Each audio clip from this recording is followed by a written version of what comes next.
Dear professors, students, and guests, we feel very honored, to have Professor Peter Glynn from Stanford with us today to give an IAS Distinguished Lecture series on frontiers in OR and OM. Professor Glynn is currently Thomas Ford Professor in the Department of Management Science and Engineering at Stanford. He has led the development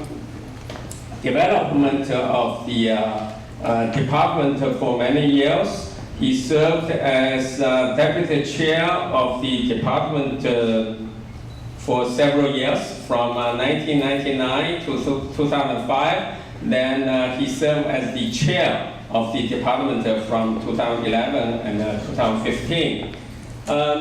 Professor Glynn is a fellow of Informs and a fellow of Institute of Mathematical Statistics.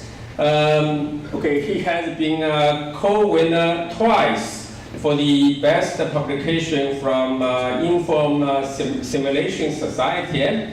And he was also a co-winner for the Best Publication Award from Inform's Applied Probabilities Society, and the co-winner for the John von Neumann Theory Prize in Informs. In 2012, he was elected to the National Academy of Engineering.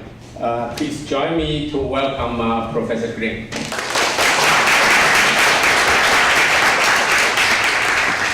Well, thank you for that wonderful introduction.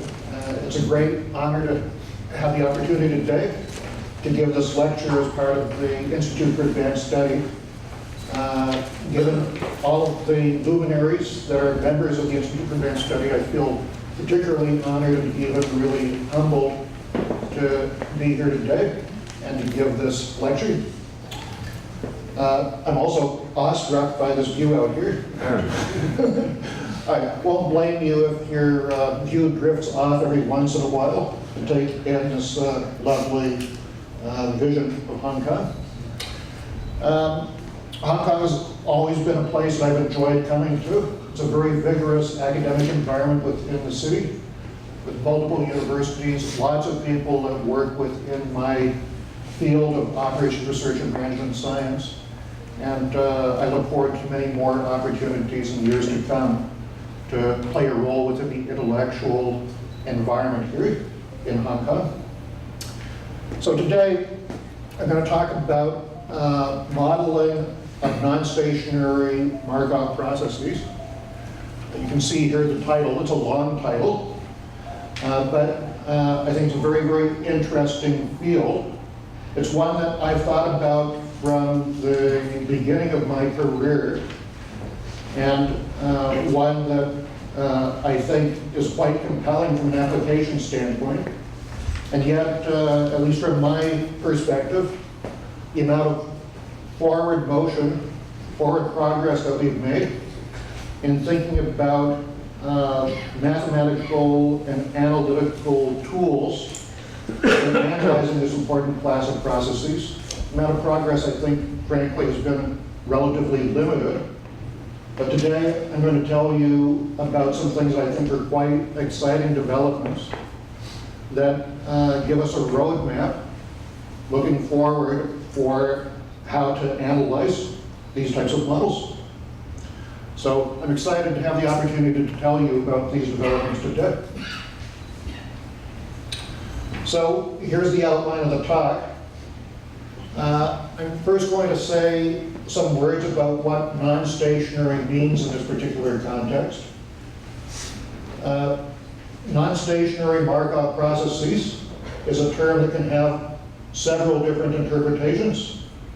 One possible interpretation is that you can have a Markov process in which the non-stationarity is induced as a consequence of an unusual initial condition that makes the process evolve in a way that's distinctly different from its equilibrium behavior. And that's probably usually the sense in which people talk about non-stationary Markov processes, is that you are fundamentally talking about a process that has stationary dynamics, but the initial condition of the system has induced some non-stationarity, and that non-stationarity basically goes away as the system evolves over time. So that notion of non-stationarity is a notion in which, at some fundamental level, the non-stationarity goes away asymptotically, and it is a much more benign form of non-stationarity than what I'm going to be focusing on today. So the type of non-stationarity I'm going to be talking about is the type of non-stationarity that arises because in the real world, the dynamics are not stationary, at least in the types of applications that I think are typical of operations research, management science, industrial engineering, many other disciplines. And what I'm going to be talking about today is an honest effort to try to think about developing good approximations and efficient numerical algorithms that deal with the non-stationarities that arise as a consequence of things like time of day effects, day of week effects, and so forth. So I'll say a bit more about that in a moment. Then I'll say a few things about why I think the development of a tool set for the analysis of non-stationary Markov processes is especially important and apropos in the year 2018, and why I think this class of problems will become more important in the years ahead. Then I'm going to talk a bit about the world of stationary Markov process modeling and some of the main results in that context. And we'll contrast what is known in that setting against the challenges that arise in the non-stationary environment. And then I'm going to spend some time talking about some of the approximations and limit theorems that are available for non-stationary Markov process models. So this is going to be an introduction to what I think is a general tool set for developing quite useful approximations for non-stationary models that can be used in a wide variety of different applications contexts. That will be the mathematically most heavy part of this talk. And then I will conclude with some discussion of computational methods.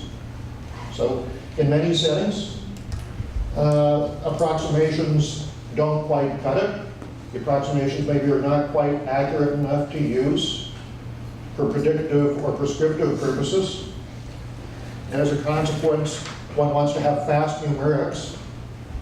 And I'm going to talk about two styles of fast numerics, one in the context of numerical linear algebra, taking advantage of the linear structure that Markov processes enjoy. And then I'll talk about Monte Carlo methods and some new ideas that arise in the context of Monte Carlo for studying non-stationary systems. And I think one thing that you'll see through this talk is that we're not at the end of this topic area, we're at the beginning. There are many ways in which you could take what I'm going to talk about today and build on it and build more sophisticated algorithms and better algorithms. And I would imagine and I hope that we will see many such algorithms developed in the years ahead. So what you'll be hearing about today is a starting point, not an end point. All right, so I alluded a few minutes ago to the fact that I'm going to be talking about non-stationary Markov processes. And again, I want to be very clear on what non-stationary means in the context of today's talk. So in particular, virtually all real-world systems that arise in the context of operations management, service operations, logistics, et cetera, all of these different applications contexts give rise to settings in which, when you look at real data, there are clear time of day effects, there are clear day of week effects, there may be seasonality effects in having to do with demand for a given product or set of products. And in many contexts, when you are doing, when you're using a model to maybe do capacity planning over a fairly long time environment, like for example, a couple of years out, It's pretty likely over a time span of 2 years that the world is not going to be stationary. Hopefully, the demand for your product will be increasing, and so there'll be some background secular trends that you may also want to explicitly incorporate into your stochastic model.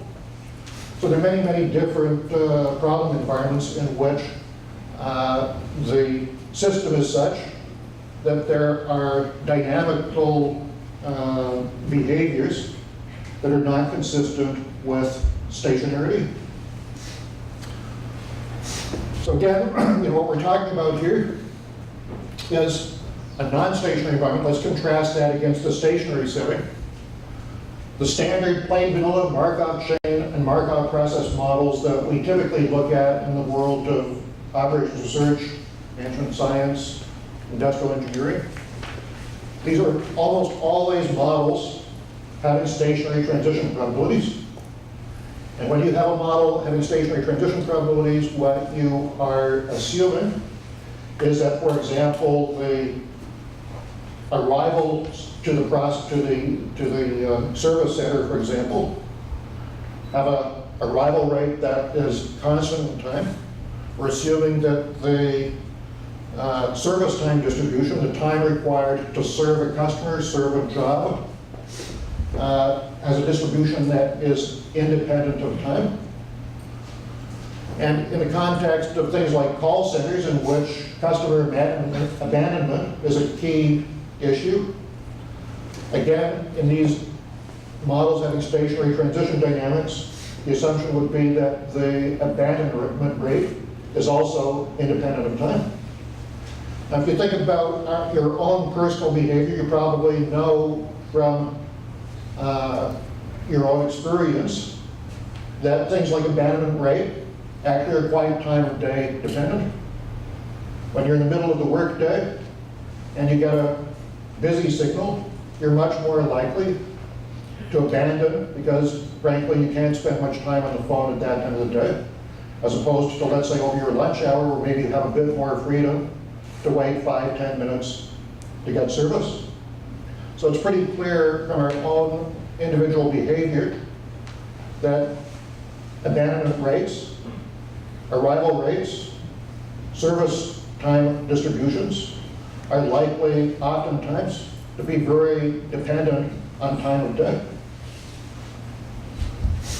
So these models with stationary transition dynamics, if we look at these models in discrete time, so that we have a discrete time Markov chain, so to speak, these are dynamics which, if we wish, can be viewed through a recursive structure in which the state xn at time n is some function of the state at time n minus 1 and some independent identically distributed noise, which I'll call Zn.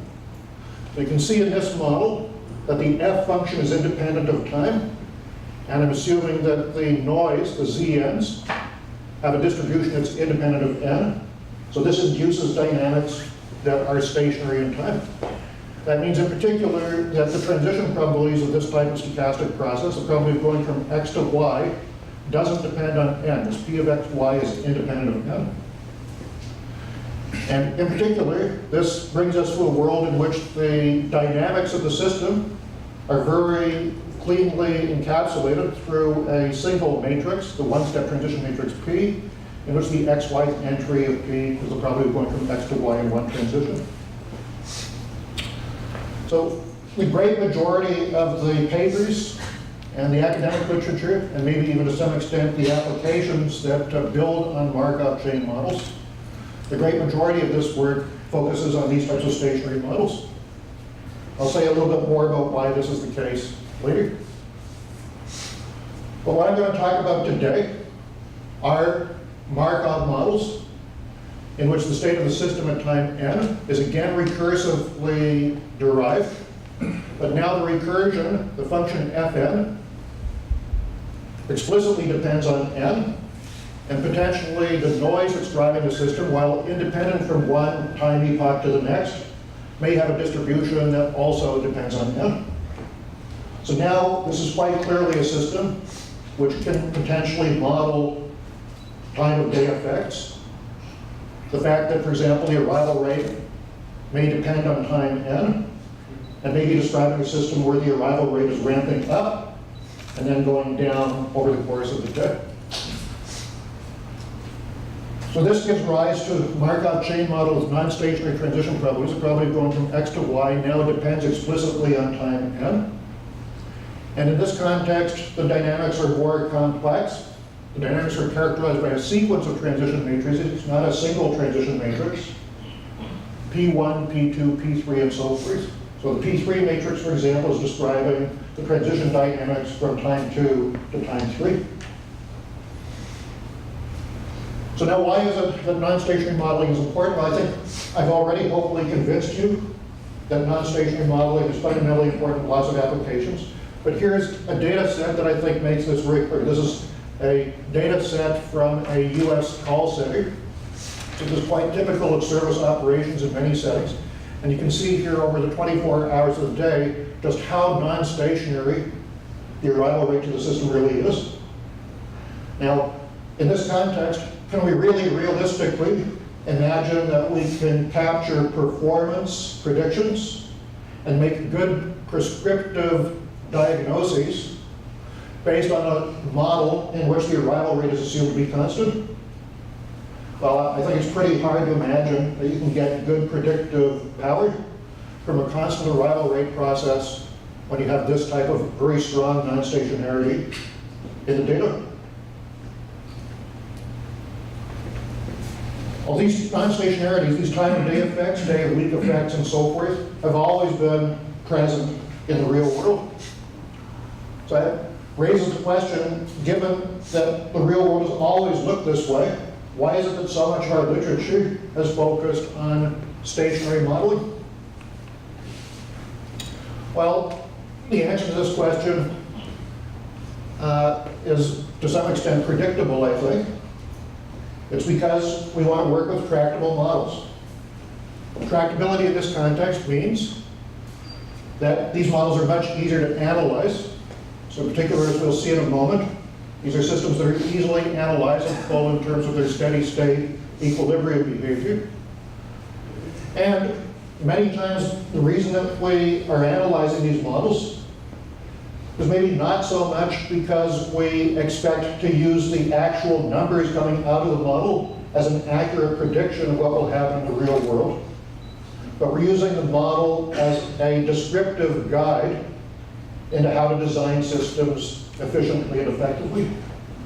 So for example, we might be trying to understand in a system in which you have multiple types of customers coming in, some of whom are more valuable than others, what the optimal admissions policy should look like in that context. So analyzing a stationary model can be quite informative in terms of telling us what the optimal policy structure looks like in that context.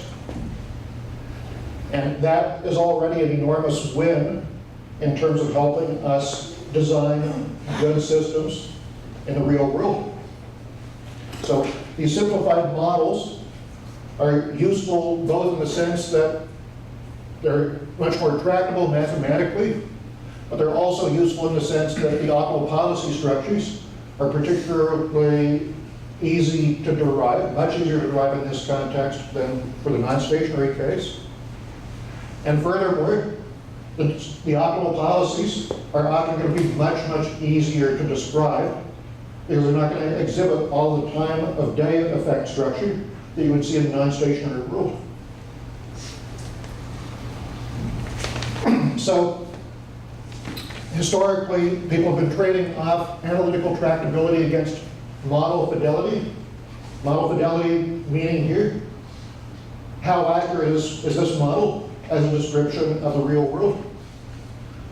And as I hinted at a moment ago, this is quite appropriate in settings when the model really isn't being taken all that seriously as a predictive tool. And if we get a number of 7.6 out of the model, we don't really expect in the real world to see that the actual performance is very close to 7.6. Rather, these models are often being used descriptively to give us a qualitative sense of how these systems behave. So I think if you go back and you look at the stochastic modeling community and how it's contributed to the world of OR, MS, industrial engineering over the years, I think you would see, at least in my view, that the principal driver for stochastic modeling over these years has been on its descriptive use, not as a predictive tool. So you can see, for example, a lot of literature that has been generated over the years on production networks, communications networks, inventory systems, logistics systems, in which very valuable insights have been developed. Probably the most widely used of all of the OR-based stochastic models is a model that we know within the community as the MM1Q. So the MM1Q is a queue that is fed by a single Poisson process, the single server, and IID exponential service times. Now that model is very simple. In particular, I think it's likely the case that there's probably never been a real-world system that has been created in which service time requirements really follow an exponential distribution. It's a terrible assumption to assume exponential service times. Poisson arrivals is a quite benign, quite reasonable assumption in practice. In fact, there are supporting limit theorems that suggest that one should indeed expect that arrival processes can often be described by Poisson processes. This exponential service time requirement is really a pretty bad assumption. And yet, in spite of that, this very simple model brings lots of insight to us. And in particular, the most important insight that you would know of if you studied this model is that as you push up the utilization of the system, so the percentage of time that the server is busy, from 50% up to 80%, up to 90%, up to 99%, the quality of service for customers degrades catastrophically. So when you try to push this system into an environment of heavy utilization, high utilization, you necessarily will deliver horrible quality of service to your customers. And that's quite a surprising outcome if you imagine the type of model you might adopt pre the MM1Q. So simplest model you can think of for a queue is a deterministic system with deterministic interrivals, deterministic service times. And in that system, you don't see any degradation as you push the system up to 100% utilization. But as soon as you go to this very simple stochastic model, you see catastrophic effects. And that's something that, in fact, you do see in the real world. And that does tell you something very important from a managerial standpoint. It means that even though you may be working, for example, with a call center or a production system in which the capital cost of the system is very high, or the operating cost of the system is very high. When you see high costs, senior management is probably going to tell the person running that facility, well, given the capital costs for this particular facility, we want you running this system at close to 100% utilization. So senior management will be pushing in that direction, but the model says that you'll have catastrophic customer quality of service if you in fact do that. So you learn something quite useful from the standpoint of managing systems of this type, even without any numbers being applied.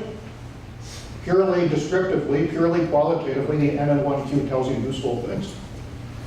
So this is an example of the sort of structural insight you can get from basic stochastic models. I was at a retirement event for Jean Walrond at Berkeley in the beginning of September. He's a very well-known stochastic modeling person who's contributed a lot of important insights into the world of communications networks over the years, both in the context of the internet and also the context of wireless network protocol design. So he's the electrical and computer engineering department at Berkeley. In the talk that he gave, he talked about 7 or 8 of the major technology developments within the world of communications networking over the course of his career of 35, 40 years. And he said, out of those 8 major technology shifts, 4 of them were driven by theory. Probably would not have happened without theory. The other 4, theory was not sort of the key driver. But when he went on to talk about the way theory was used to help generate these protocols, the type of stochastic modeling that he did was indeed of this descriptive type. So for example, looking at the size of the stability region for a given protocol versus another protocol. That's something that can be done using descriptive models. So descriptive modeling can be very powerful. But I think one of the big opportunities that we have going forward as a discipline is to go do more than just descriptive modeling, but to really now engage with the world through predictive models and through prescriptive models. And frankly, I think we're going to have to up our game in this way, because now the world is competing with disciplines like machine learning that present potentially alternative ways of thinking about the world and building better systems.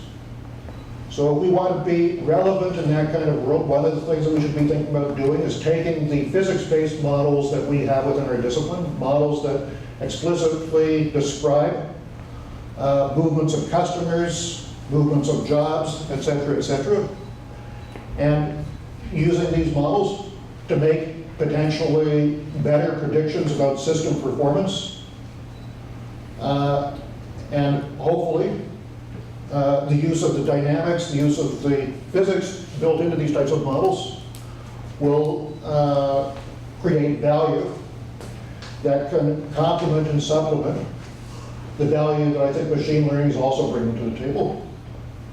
So on that basis, if we think about wanting to improve our models so that they're more accurate predictively, so that when I give you a prediction of 7.8, you can now take that 7.8 reasonably seriously. It's pretty clear in that world that you do need to begin thinking about non-stationarities, time of day effects, day of week effects, and so forth. So in this world, we're going to need high fidelity models, models that take into account things like time of day, day of week, and so forth. So that's a world in which incorporating non-stationarities becomes critical. So now let me say a little bit about the world of stationary modeling.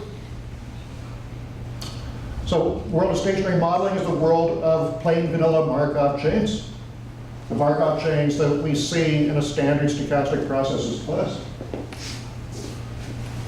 So in particular, one of the main results that we know in the world of plain vanilla Markov chains having stationary transition probabilities, is that if you want to compute the n-step transition probabilities, it's really simple to do for such a Markov chain. You just take the one-step transition matrix and you power it up to the nth power, and that gives you the n-step transition matrix.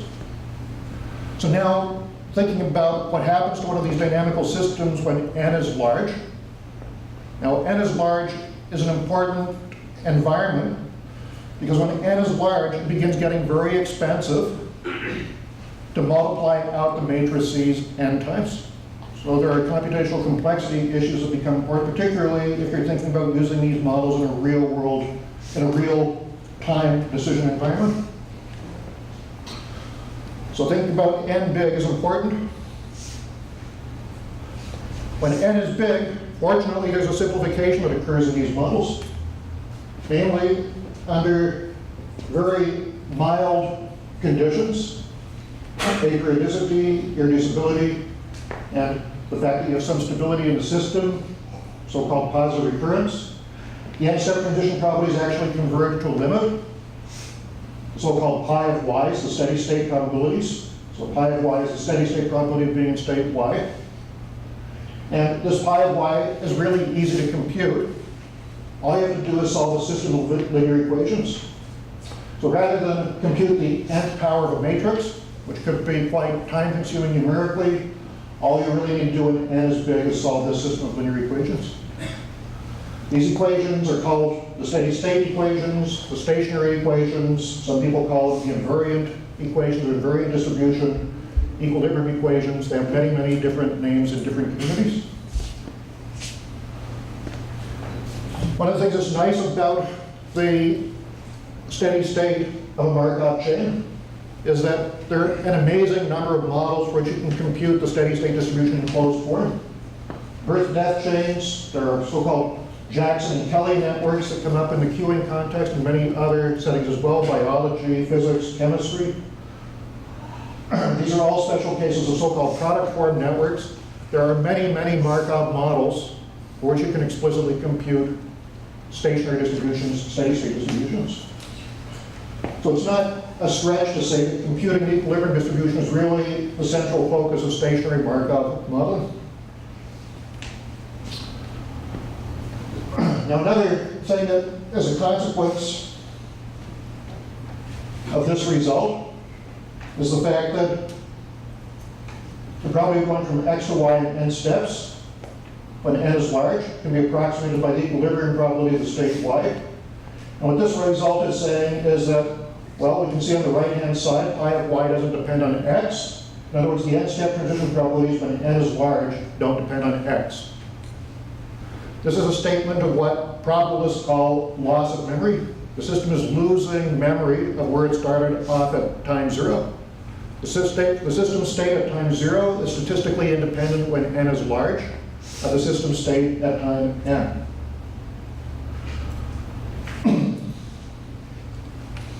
Now, let's contrast the world of stationary modeling with non-stationary modeling. World of non-stationary modeling, it may be that you have a time of day effect in which the arrival rate is ramping up over time. In this type of system, the arrival rate is going up. This is not a system that has any conventional notion of equilibrium present or any conventional notion of steady state present. So the whole notion of steady state is typically meaningless in a general model with non-stationary transition probabilities. But there's an important exception, and the important exception arises actually in quite a few applications. And this is in the world of periodic Markov chains, in which the time of day effect repeats itself each and every day. So in a system that's not stationary but periodic, the pattern of the transition matrices repeats every p time steps. In a system in which the state is being modeled on an hourly basis and the only effect is a time of day effect, then clearly in that model the period is 24. Every 24 hours the system repeats its transition structure. For many real-world systems, for example, that call center environment, Mondays are distinctly different from Tuesdays, are distinctly different from Wednesdays, et cetera, et cetera. In that model, it's not really appropriate to think about the system being periodic on the basis of 24 hours, but really you should be thinking about this on the basis of weekly periodicity. So in that case, the number of hours, of course, is 168. P is 168 in that context. Well, these types of chains do have an equilibrium structure, but it's what I would call a periodic equilibrium. So the transition probabilities converge to an equilibrium that depends on whether the I corresponds to a Monday, a Tuesday, a Wednesday, Thursday, or whatever. And the pi-i's can be quickly deduced through this equation once you know pi 0. So what is pi 0? Pi 0 is, let's fix a day of the week, let's say Mondays, and let's look at the long-term equilibrium that you would get for Mondays, let's say at 7 a.m. in the morning. Call that time 0 of the week. And now you have to compute the equilibrium distribution for 7 a.m. on that day of the week. That equilibrium distribution involves the transition matrix R corresponding to transitions over a 1-week period. So this transition probability would involve a product of the transition probabilities over the 168 hours of the week. So you can see this R is going to be quite complex, quite difficult to work with. So in particular, even if the PI's with depth structure, the R matrix, because it involves looking at transitions over 168 such intervals, is going to be very, very non-sparse and not something that you'll ever be able to compute analytically. So this R, really your only hope of getting a handle on this is numerically. I don't know of any models in which you can easily compute this R matrix, with one exception that I'll mention in a couple of slides. So this is a system with periodic equilibrium.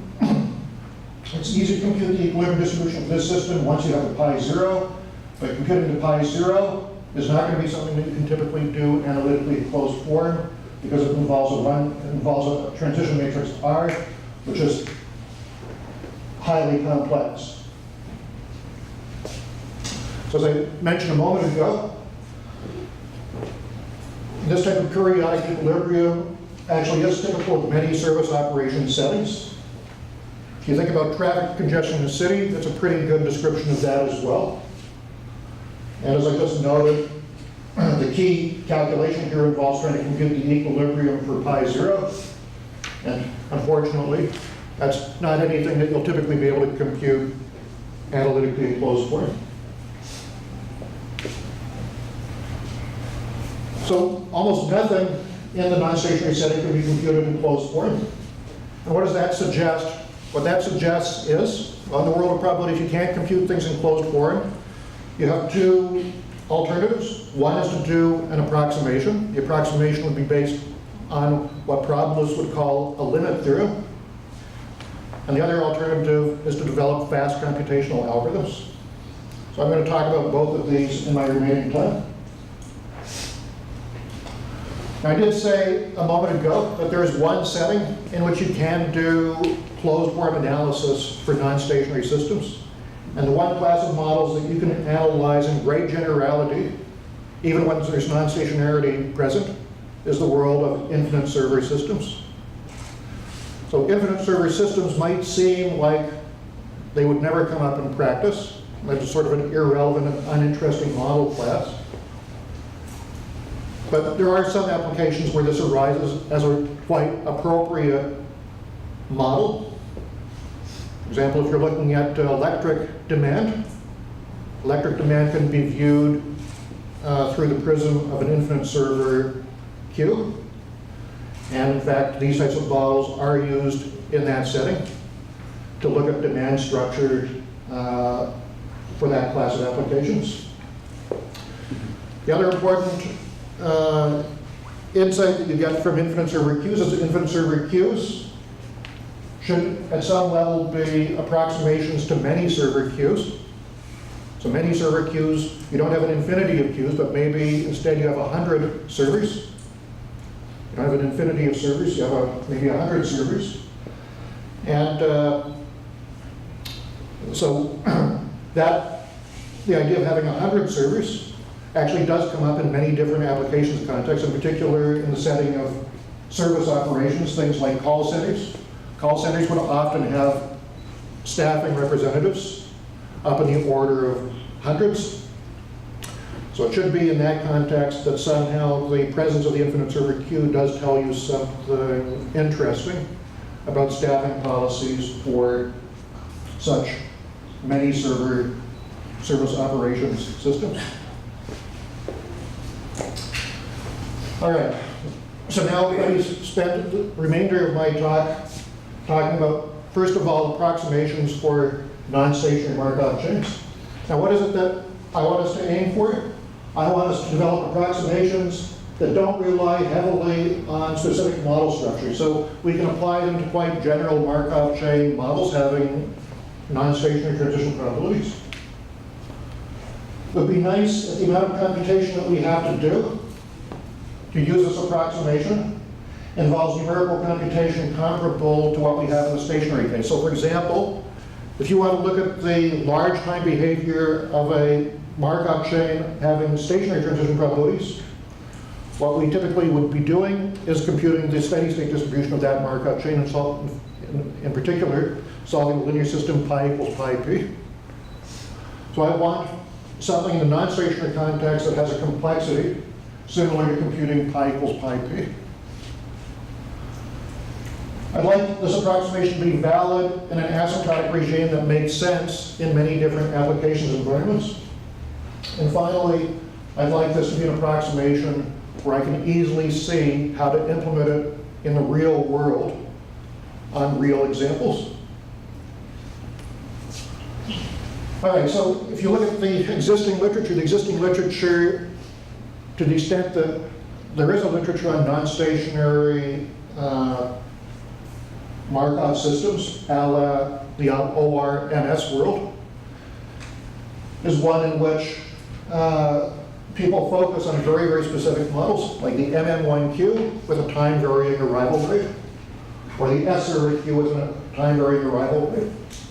And if you look at this literature, it's very, very hard to see how you actually use it in practice, because there's nothing built into these approximations that translates the limit theorem into what you would need to do to actually calibrate this relative to a given real-world model. Now, why is that? It's because all of these limit theorems typically come with asymptotic parameters sitting inside the limit theorem. So there might be some parameter epsilon that is sitting inside the limit theorem, and then the limit approximation becomes valid, let's say, as epsilon goes to 0. In the real world, we don't have an epsilon going to 0. We have one single system we have to deal with. Now the question is, how do you translate that limit theorem involving this mysterious parameter epsilon into something that can be calibrated to a single real-world system dimensioned as it is in the world as we know it, rather than with that epsilon parameter? So implementing these approximations in a form that can be easily translated into the real world is critical. All right, so let me first of all talk about the most standard approximation that people use in the world of stochastic modeling for looking at non-stationary systems. So this is a so-called pointwise stationary approximation. So the pointwise stationary approximation says we want to compute, for example, the expected reward, R, associated with the random state xn that the system is in at time n. And the pointwise stationary approximation says, take the time n transition matrix P sub n, compute its equilibrium distribution pi sub n, and approximate this expected value by computing the expected reward summed against the equilibrium probabilities for the time n transition matrix.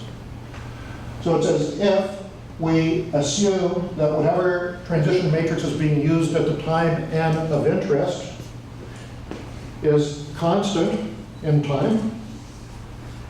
If the transition matrix is constant in time, then we can just use its equilibrium distribution to compute the n-step transition structure of the system on the basis of the Markov chain theory that we know from conventional plain vanilla Markov chains. And that gives rise to this pointwise stationary approximation. So pointwise stationary approximation just assume that the transition matrices are constant and equal to P sub n. So let's think a little bit about why this works. So the real reason that it works is if I want to compute this expected value, it can be computed exactly by taking the initial distribution mu for the Markov chain at time 0, and then rather than having p to the nth power here, as you would see in the standard plain vanilla Markov chain context with Markov chains having stationary transition probabilities, you can replace p to the n by the product of the first n transition matrices. And then the reward function comes in here by taking this product and then post-multiplying by the column vector r, in which the x entry is the reward for state r of x.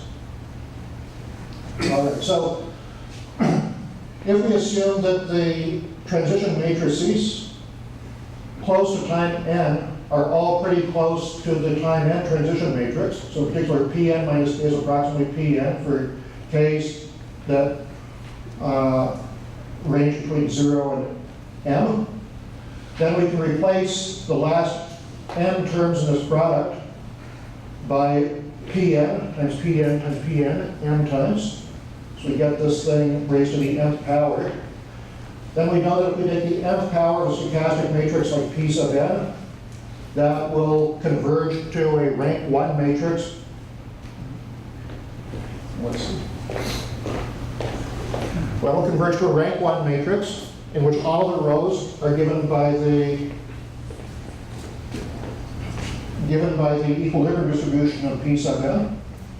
And then, because this thing is a rank 1 matrix, having all rows identical, well, if you take this product of matrices here, this product of matrices will be another stochastic matrix. And if you take a stochastic matrix times this rank 1 matrix, what is it you get from that? Well, a typical entry in that product, let's say the xy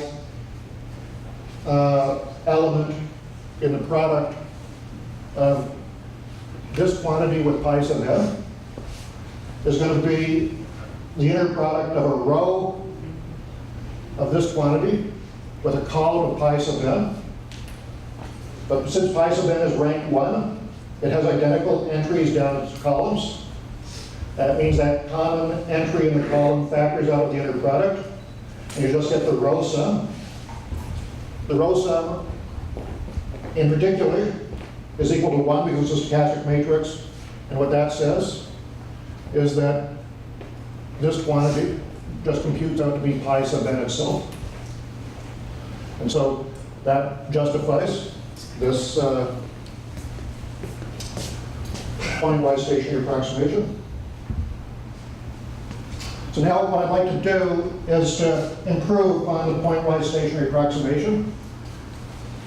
So now, again, as is reasonable in many applications contexts, we'll assume that the transition matrices are changing relatively slowly as a function of time. And in particular, a very clean model for thinking about this is to imagine that P sub k is some transition matrix P, depending on time k times h, where h is small, and where P as a function of time is smooth, so particularly differentiable in its time parameter. And that means that P sub n minus k can be approximated as being P times n minus k times h. And if we assume that this thing is differentiable as a function of its time argument, we can approximate this as P of nh minus kh times the derivative of this transition matrix evaluated at the time parameter n times h. So if we start with that as an assumption, we can go a long way. So we basically do the same thing as we did in the context of pointwise stationary approximation. Isolate out the last n terms of the product. If we isolate out the last n terms of the product, we see that these here are our derivative approximations for the various terms in this product.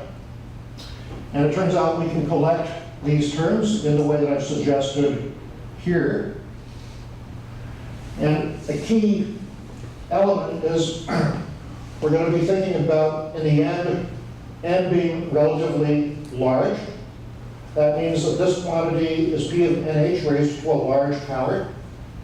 We know that when we look at the n-step transition matrix, p of nh raised to a large power, that will converge to its rank 1 matrix corresponding to its pointwise stationary approximation, pi of nh. With n being large, we can replace this finite sum by an infinite sum. The infinite sum will help us simplify the formula. And here's what we get with the simplified formula at the end of the day. So that's step 1. By the way, these are the mathematically most heavy slides that we'll see today. And then step 2 is if you think about the derivative matrix that comes up in this calculation. Well, it's a derivative of a stochastic matrix. And stochastic matrices have the property that for all times t, the row sums are equal to 0, or row sums are equal to 1, which means that its derivative as a function of time t, since we're looking at the derivative of a constant, namely the constant 1, this derivative will have to be equal to 0. That means that the derivative matrix has to have the property that its row sum is equal to 0. So stochastic matrices have row sums equal to 1. Derivatives of stochastic matrices have row sums equal to 0. And as a consequence, when we look at this quantity, now why are we looking at this quantity? We're looking at this quantity because down here in this formula, we have p prime of nh times the jth power of p of nh. Now this quantity, because of the fact that p prime of nh has row sums equal to 0, when we multiply with this rank 1 matrix pi of nh, p prime of nh times this quantity is 0. For the same reason that when I took a stochastic matrix and I multiplied by pi of nh, I got pi of nh back. So as a consequence, we can write this as this. Now this, in turn, if we look, for example, at the j equals 2 term, that's p squared of nh minus pi of nh. That actually turns out to be the same as taking p of nh minus pi of nh and just squaring the entire quantity. And that same identity is true not just for j equals 1, not just for j equals 2, but for j equals 3, j equals 4, and so forth. So as a consequence, this quantity here can be written as p of nh minus pi of nh raised to the jth power for j is ranging between 1 and infinity. So now we've rewritten this term. Again, why are we looking at this term? We're looking at this term because that was the last quantity on the previous slide, the last simplification of step 1. So this piece actually can be written as this piece. And now something very nice happens. For a generic square matrix A, we take the sum of powers of A, multiply it by itself, the sum of powers of A. This turns out to be this infinite sum of A to the j, multiplied by j plus 1, which of course is very similar to what we have down here. Think about this quantity as being the matrix A. And now we can rewrite this infinite sum as this quantity minus the sum from j equals 0 to infinity of the a to the j's. And this quantity, in great generality, can be represented as I minus A inverse. So we have an I minus A inverse multiplied by another I minus A inverse. Just think about geometric power series. If A was a scalar, we know that this is just 1 over 1 minus A. So the same thing happens in the world of matrices under suitable conditions. In particular, this sum can be written in terms of the I minus A times I minus A inverse. Namely, I minus A to the minus 2 minus I minus A inverse. We put all this stuff together, we get this expression down here for the expected reward at time n. So what's showing up here is the pointwise stationary approximation. That's the leading term. And then this term will typically be relatively smaller, in particular under the assumption that the Markov chains transition probabilities are changing slowly, Pn minus Pn minus 1 should be relatively small. And then what we have sitting here is the inverse of this matrix to the minus 2, the inverse of I minus Pn plus pi n, sitting here. This matrix is called the fundamental matrix of the Markov chain, very closely related to the equilibrium distribution of a time stationary Markov chain. And here's the fundamental matrix squared. So fundamental matrix squared. So this is indeed exactly reminiscent of what you see in the world of stationary Markov chain modeling. When you look at equilibrium behavior, the stationary steady-state equations are sort of the most fundamental equations that arise in that context. But if you want to look at more detailed structure of the Markov chains, convergence to equilibrium, the next thing that one looks at in that context is the fundamental matrix. And we see the fundamental matrix arising in this setting as well. So this is an approach that's related to these uniform acceleration expansions, but this is a much simpler, more direct argument that we're seeing here, which lends itself to direct applicability to real-world modeling contexts. And one of the things that's very nice about this is that this same approach can be applied in great generality, not just to the expected reward problem at time n, but to many other problems as well. You can apply this to looking at expected discounted reward for non-stationary Markov chains, for expected hitting times of non-stationary Markov chains, for pretty much any other performance measure that comes up in the world of stationary Markov chain modeling. There will be a similar way that you can derive approximations based on the approach that I described just now. So it's a very, very general tool set for getting improved approximations that take explicit account of the non-stationarity in the transition probabilities. The linear system for the time-varying correction is always the same form as the linear system in the stationary case. So for example, for computing discounted rewards for stationary Markov chains, the linear system that comes up is something of this form. This is exactly the same type of linear system that you need to compute, need to solve, or the correction terms that take into account non-stationarity. These ideas extend to Markov jump processes, diffusions, reflected grounding motion, etc., etc. So they can be carried out explicitly for many, many different models. So we're actually in the process of computing these correction terms explicitly for reflected Brownian motion, for NMSQs, for the health and width limit that comes up in the world of many server call settings. And let me just conclude by saying a little bit about numerical computation. So I've talked about approximations. You can also build fast solvers for non-stationary systems, taking advantage of new ideas. So in particular, again, just as a sort of starting point for concreteness, let's suppose that you want to compute expected reward at time n, with n being big. For a non-stationary Markov chain, again, it really involves computing this product. But we're worried now about the case where n is large. In the world of periodic systems, you have multiple different ways of computing this. One is just to solve the so-called forward equations for the Markov chain model. That has one complexity.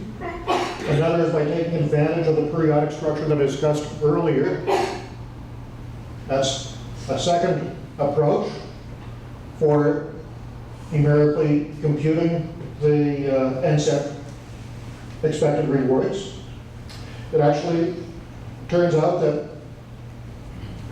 depending on the size of the state space, either this algorithm, the algorithm that just involves using the sort of standard forward equations, versus taking explicit advantage of the periodicity, either one of these algorithms can potentially be best from a complexity standpoint. So it depends a lot on the size of the state space relative to the number of time steps that you want to do computations for it. as to which one of these things is best. Then there's a very nice algorithm that we've been working on that takes advantage of loss of memory in these systems. So in particular, the quantity that we want to compute is this quantity. And one way of potentially computing this is through a backwards recursion, not a forwards recursion. And a backwards recursion involves starting from Pn and recursing backwards in time. And it turns out in many real-world modeling contexts, when you do this backwards recursion, eventually these UKs will begin stabilizing in a particular way, as I've described here. And once they've stabilized, you don't need to go back any further. You don't need to go all the way back to time 0. You can just stop the computation once this stabilization occurs. And why is it that you don't have to go all the way back to time 0? The reason you don't have to go all the way back to time 0 is because non-stationary Markov chains have their own loss of memory structure. So in particular, the probability of going from X to Y, if you look at a non-stationary system over enough transitions, these systems also lose memory in the sense that the system state at time n minus k becomes roughly independent of the system state at time n if the time separation k is large enough. And what that says, in particular, is that the probability of where you end up at time n basically is becoming independent of where you were at time n minus k. In other words, it doesn't matter which state you were in at time n minus k as to where you'll end up at time n, which means the state evolution of the system over the first n minus k transitions basically is irrelevant to the distribution of the system at time n. So as a consequence, you can just throw away that piece. You don't even have to bother computing that piece. Just forget about that. I think this is a very attractive idea that can be used in many applied settings to simplify numerical computation. You can also do similar things in the world of Monte Carlo. And I think in the interest of time, I'm not exactly sure how long this is supposed to go. So okay, 5 minutes. So in 5 minutes I can tell you, I think, what the basic idea in the use of Monte Carlo for looking at non-stationary systems. So let me give you an example coming from the world of freeway congestion. This is a particular issue in California. We have probably the most congested freeways anywhere. It's nice to see how many people in Hong Kong are using the MTR. And there's lots of other ways that people find to get around Hong Kong other than getting into a car and driving on a freeway. But in any case, in California, our freeways are extremely congested, so this is an issue that I get to think about many times a week as I drive on the freeways and get stuck behind traffic. So when I'm stuck in those freeway traffic jams, here's what I'm thinking about.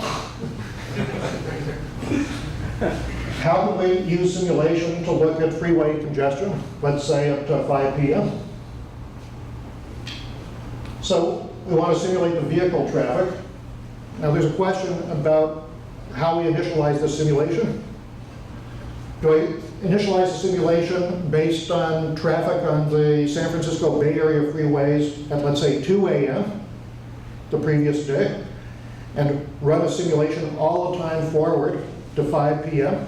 Now, why would I start at 2 a.m.? Because there's almost no traffic on the freeway. It's almost like starting the system empty. But do I have to do that? And if I do that, I'm going to end up with an extremely slow computation. It would be so much better if I could start, let's say, not at 2 a.m., but at 4:30 p.m., or maybe 4 p.m., or maybe 3:30 p.m. So how far back do I need to go? So this is a fundamental question in the world of non-stationary modeling and how Monte Carlo and simulation applies in this context. So there's something that you can use called backwards coupling here. And backwards coupling says, let's first of all imagine that I start the freeway system empty at 4:30 in the afternoon. I now begin moving cars onto the freeways of the Bay Area. And The particular freeway stretch that I'm most interested and concerned about has congestion that looks like this once I get to 5 p.m. Now then, I can also go back. Instead of starting at 4:30 p.m., I can start at 4 p.m. and I get a different trajectory. Now this trajectory and this trajectory are using exactly the same streams of random numbers, exactly the same streams of cars entering the freeway between 4:30 p.m. and 5 p.m. The only difference here is that now I've gone back an additional half hour, and I'm now generating additional vehicles that will be entering the freeway system between 4 p.m. and 4:30 p.m. After 4:30 p.m., I use exactly the same freeway demand, so to speak, as in this simulation up here. Using the terminology or vernacular of simulation, I'm using common random numbers. I'm using the same stream of common random numbers in this system and this system between 4:30 and 5. And now, finally, I go back to 3:30. I do exactly the same simulation. Again, vehicle routes being generated between 3:30 and 4. But exactly the same stream of random numbers between 4 and 4:30 and 4:30 and 5 as I had in this simulation up here. Now you can see in this simulation that this last part of the trajectory between 4:30 and 5 is the same here as it is in this graph. That means nothing changed when I simulated another half hour further back. That means starting my simulations at 4 p.m. is far enough back. So this is a use of what's called backwards coupling. It's very closely related to the Wilson algorithms, coupling from the past algorithms that are used in the world of time stationary Markov chains to look at equilibrium computations there. All right, so let me conclude then. I hope that I convinced you that non-stationary modeling is important, and that these non-stationary models are going to become more important in the years ahead as we focus more and more on using stochastic models to not just look at systems descriptively, but to also look at them predictively and prescriptively. So in other words, if we're going to take the numbers that come out of these models seriously, we need to up our game and to begin including time of day effects, day of week effects, and so forth. If we're going to do that, we now have some new approximations that can be used for understanding slowly changing Markov chains having slowly changing transition probabilities. We have a way of correcting pointwise stationary approximations to take into account the non-stationarities that exist in the models that we view as being realistic descriptions of the real world. And then finally, these approximations are probably not going to be good enough in some settings. We want to have fast numerical algorithms for non-stationary models, and I've talked to you a bit about some of the fast algorithms that can be based on numerical linear algebra, and also some fast algorithms that can be developed in the context of Monte Carlo / simulation. So thank you very much for giving me the opportunity to talk about these topics.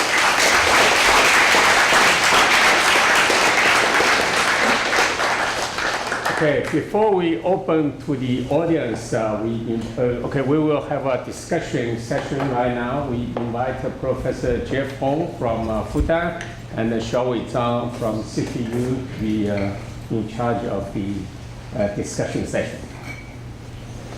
Thank you very much. So I'm just going to give a very brief discussion on the paper that Peter just presented. So I'm going to start this discussion here by, I recall a conversation I had not long time ago with a friend. He basically said that he sort of envied the job that academics had.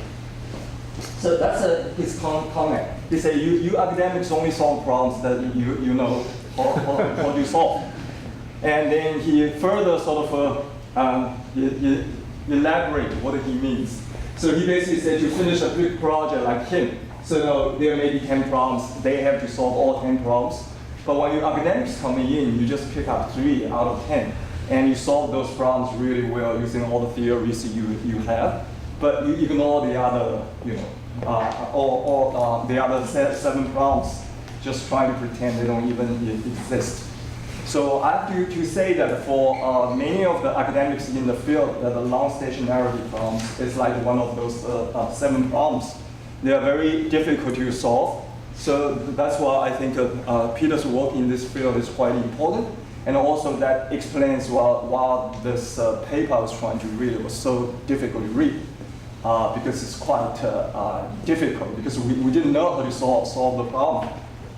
So what I'm going to do in the next 4 or 5 minutes, I'm just going to give a very quick sort of a summary of what I have learned from reading the paper. But what I've learned from today's talk is certainly quite a lot. I mean, some of my slide, some of the things I put on the slides may not be accurate enough after I listen to Peter's talk. So basically, I just trying to understand what are we trying to do here. So one of the important problems coming to my mind is why stationarity is good, right? Why do we always try to look at the problems which are stationary? So I think one of the important things we know that if we look at the n step, sort of the transition matrix, so we know that as the number of steps n goes to infinity, then it's going to converge to a stationary distribution, which we call pi. So therefore, if we're interested in, Peter, you want to say? So if we're interested in is to calculate the expected reward at time step n, so therefore you can write down this definition here. However, when n is large, then we can try to use the stationary distribution here. So then we can easily write down this expectation using this way. So as Peter pointed out, there's a loss of memory here. Because if you look at the n-step transition matrix, it's going to depend on this initial state. But as n becomes important, then the initial state impact on initial state gradually dies out. So therefore, the expected reward can be written in that way. And there's several nice things about this formula here. So because in general, to compute this n-step transition matrix is quite involved. Especially the number of steps, step n is large because you have to do n matrix multiplications. So however, you can compute this stationary distribution pi quite easily just by solving this equation here. So from a computational point of view, it saves you quite a lot. And another thing I want to point out is that if you look at this n-step transition matrix, it's actually converged to the stationary distribution quite fast. There's a sort of the exponential rate of convergence here. So therefore, it basically tells you that for this approximation to work well, you do not need a very large n. A reasonably large n will be fine. So this is a very nice sort of structure we have in this stationary environment. But when we move to the long stationary environment, there's a definition still here. But now the question is, can we come out something, which I call the pi bar n here, to something similar to the steady state sort of distribution there? We can still have the loss of memory, and we can still easily compute that term. So two issues here. The first one is sort of what sort of condition do we need for this approximation to be true? So Peter, in his paper, and point out we need this slow changing property. So essentially, we want our transition metric to change slowly. But it's not to change slowly in the entire time period. It's only slow changing locally. So in his paper, he basically talk about the slow changing can happen at the beginning of the time, or slow changing can happen at the end. So therefore, and this slow changing period of time will also allow also allow the impact of the initial state to go away. So it allows this loss of memory. And another thing he has done in his paper is how to compute this sort of the stationary counterpart, this long stationary counterpart of this steady state distribution pi. So the basic idea there is that through the smoothness of the transition matrix, you can do let's say you can do a first order Taylor expansion. Then you can use the first order Taylor expansion of the transition matrix and propagate that to the first order transition. You can also create something like the first order Taylor expansion for this pi, either sort of at the beginning of time or at the end of time. So we do not have slide anymore.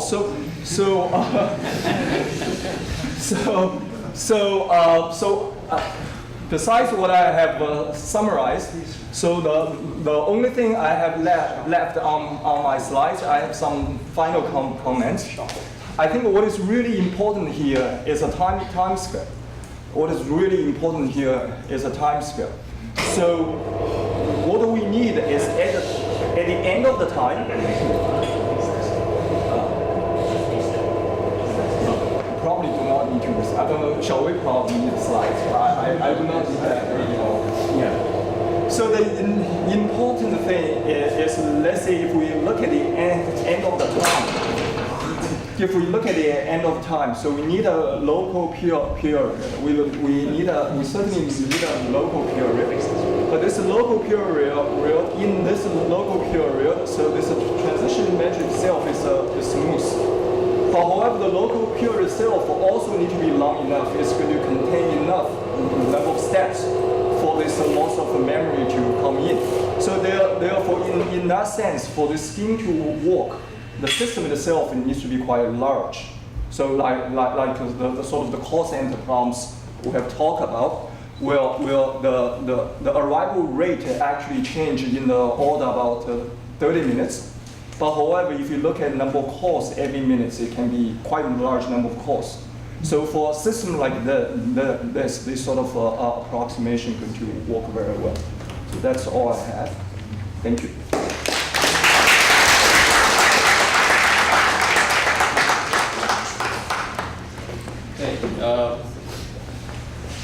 I don't have slides, so I'll use the board.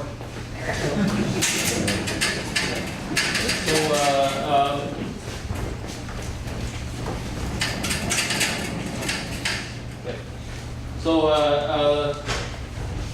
want to point out that the non-stationary issue actually exists not only for on the time dimension, it may actually exist in other dimensions. So the non-stationarity of Markov chains, Peter's talk basically says that this transition matrix is independent of time t, right? From ORMS context, if we view this X, this Markov chain as some sort of demand, then you can think of as in terms of, by non-stationarity, you may think of as the demand at time t is in fact, the expected demand is in fact to be viewed as a function of t, right? So if this demand is, if this expected demand is constant, it's independent of t, then we get back to the stationarity issue, right? But nowadays, in fact, when we have all these different data, the demand, in fact, can be a function of many so-called covariates in addition to the time t. So, for instance, for example, if you think about the orders of the pickups for on the ride-sharing platforms such as Didi or Uber, then the expected demand is, of course, is not only the time of t, but also a demand of, but also a function of, for example, location, right? So that means in general, we might have some kind of the expected demand. In fact, should be viewed as a function of not only t, but time t, but also maybe location. maybe even in other sort of covariates such as demographic information. So if you think about the context of online advertisement, you may have the demand, that it actually depends on who you are, such as your age, your gender, your education, and so forth. So you actually have a lot of covariates sitting here. So when Peter talk about non-stationarity, it actually sort of like the temporal non-stationarity. But in fact, you could think of the non-stationarity as sort of, for example, at least spatial non-stationarity. So you can obviously, because we don't have size here, so you can just imagine that in different areas of the same city, like in Hong Kong, in Beijing, of course, that in addition to different times of day, at different locations, the mean demand of the the DD pickup order should be significant. Should be significant or different, right? So in that context, how do we model the sort of non-stationary? How do we generate this sort of Markov chain? Because if you only have time dimension, you have sort of this concept of chance, but when we have sort of multi-dimension, so at least we consider this sort of spatial information. So how do we model this? So in fact, I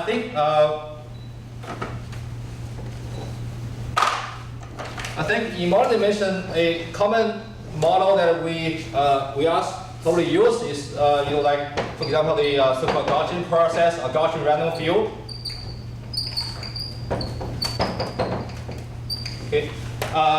So this is very this model is widely used in machine learning in geostatistics. But in multi-dimensions, how do you add a Markov structure on top of that, right? So for instance, if you if you actually add some sort of Markov structure, then you would end up with the so-called Gaussian Markov random field. So this actually is something like you would have some sort of a grid. Just think of this represent different regions of the same city. Then you want somehow build a model to represent the sort of the correlation or dependent structure between all these nodes, right? So in multi-dimensional case, when you have this Markov structure defined on this sort of a grid or lattice or network, then if we still want to apply or extend Peter's idea to this setting, then I think a first order of business is how to somehow define this notion of slowly changing. So I think one possible way to define that notion is if you have such a network, then you may define sort of the if you have time, then the duration of time should be somehow generalized to maybe think of this so-called degrees of separation of two nodes. So for example, if you have separated nodes, I know you, another person. The degree of separation between me and the other person should be 2 as some sort of this. I think that's maybe another way to extend Peter's idea to this more general setting. So I guess that's it. All right.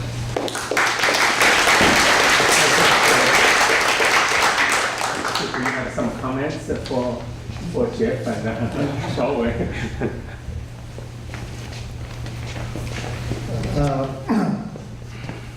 And both Jeff and Xiaowei made some excellent comments. Jeff, I think, very accurately identified some of the key issues with regard to use of these approximations. One of the things that we've worked quite hard on is if you want to actually use these types of approximations in the real world, one needs to have a good understanding of exactly what the math requires in terms of when you can expect the approximations to be good. So in particular, to the extent that there has been prior literature that has touched on related ideas, all of this prior literature has always taken a mathematical perspective in which the transition probabilities need to be changing slowly over all time. But in fact, if you think about what happens in many applications contexts, that is not realistic to assume that the transition probabilities have varied slowly over all time. So there's relatively little variation temporally, not just at times close to zero, but over all large times as well. Rather, what one typically sees in applications is, for example, the call center context. I showed you what that graph of the arrival rate looks like as a function of time over 24 hours.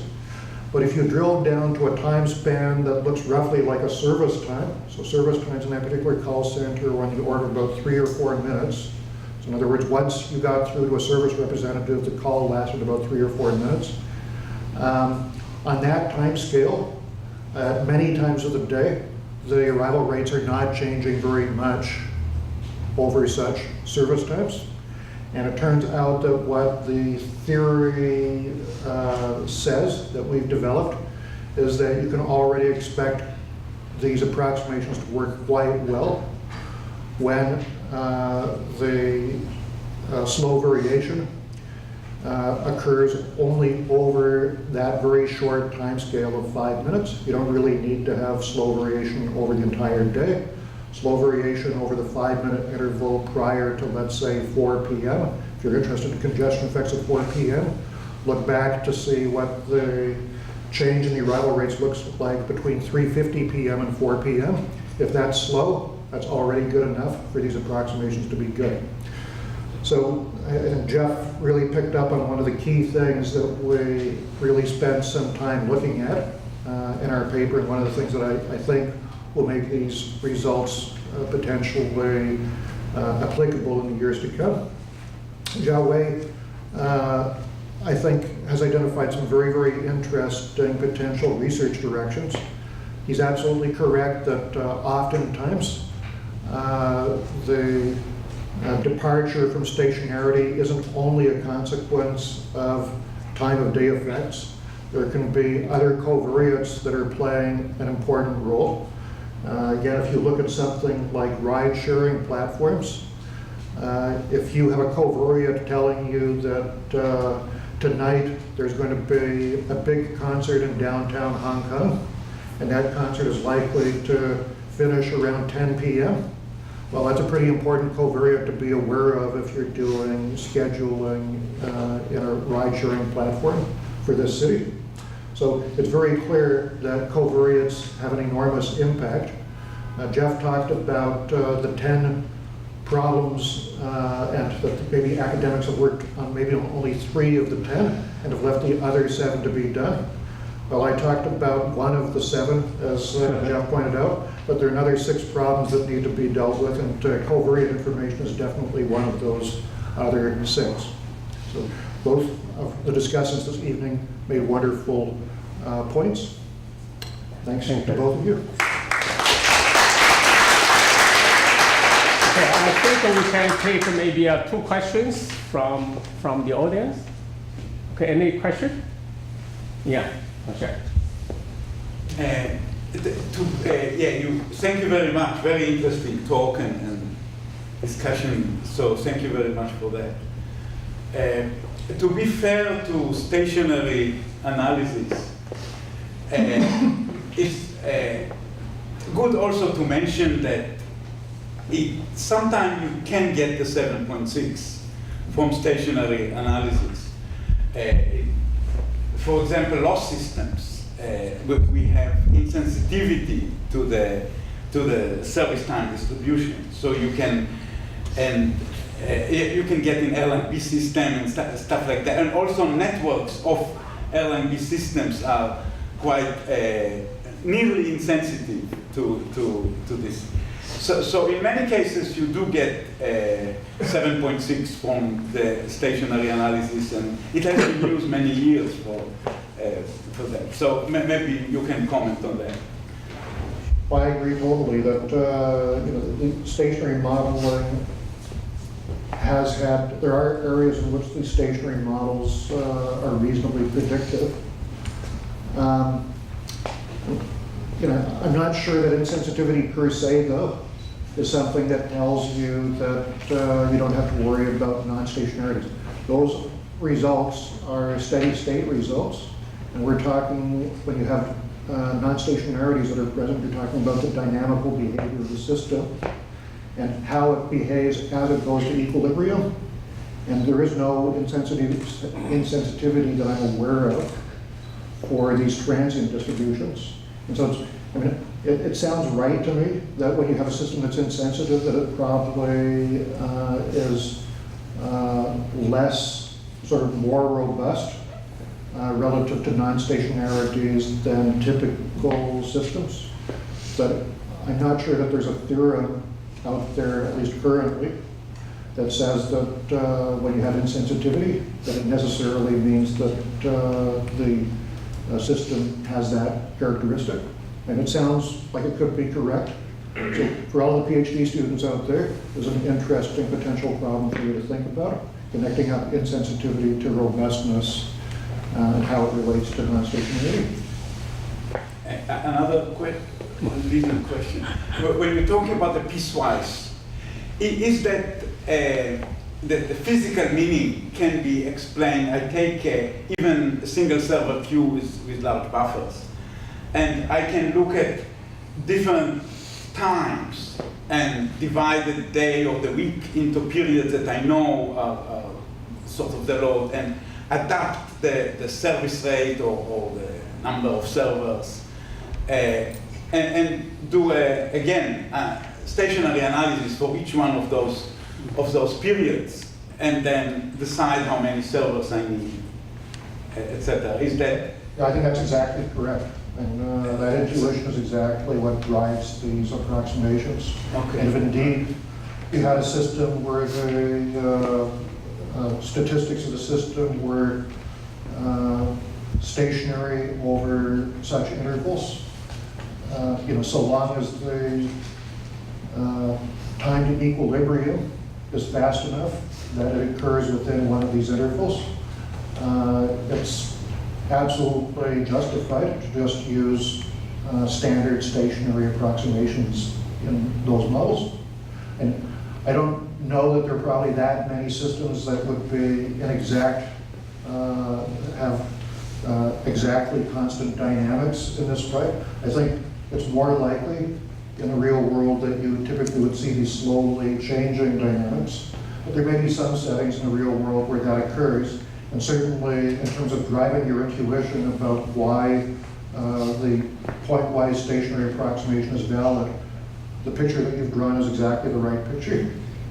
And we think about a system in which the dynamics are piecewise constant over reasonably long intervals that are long enough for the system to equilibrate, and then it's sort of obvious that what you should do is just use the steady state that goes with each such interval.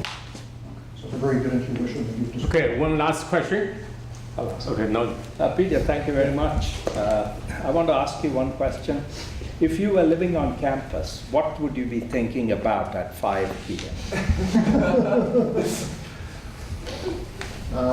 That's not a serious question. I'd be on my bicycle. But I wouldn't be on a freeway. But I just want to make another comment. One of the reasons, and I'm not defending stationarity, I'm in complete agreement with you, but one of the reasons why people use stationarity is so that they can use the existing data to make predictions. If the process is done stationary, then the past data is not a good indicator of the future. And in time series analysis, this takes a very good form, where you have nonlinear time series. And efforts have been made to address non-stationarity in that context.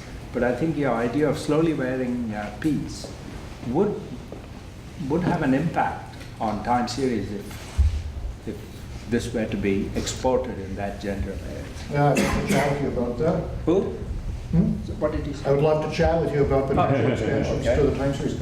And I do think that, when in the types of settings that I've worked in, so for example, call centers, you do have a historical time series in which you can see this time of day effect, day of week effect replicated over many weeks. Yeah. So this is a setting where you do have the data available to actually do these non-stationary approximations.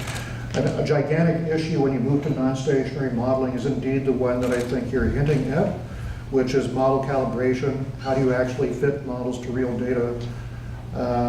If you're going to use these types of approaches, these types of ideas, you have to have some assumption built into the non-stationarity that allows you to extrapolate into the future. Exactly. And for periodic systems, it's very clear what the assumption is.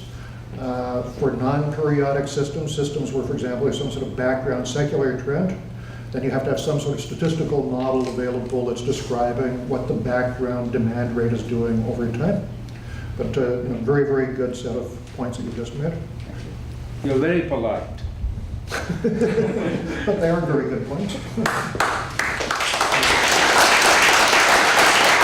Okay, so on behalf of the Institute, okay, so here is the small souvenir.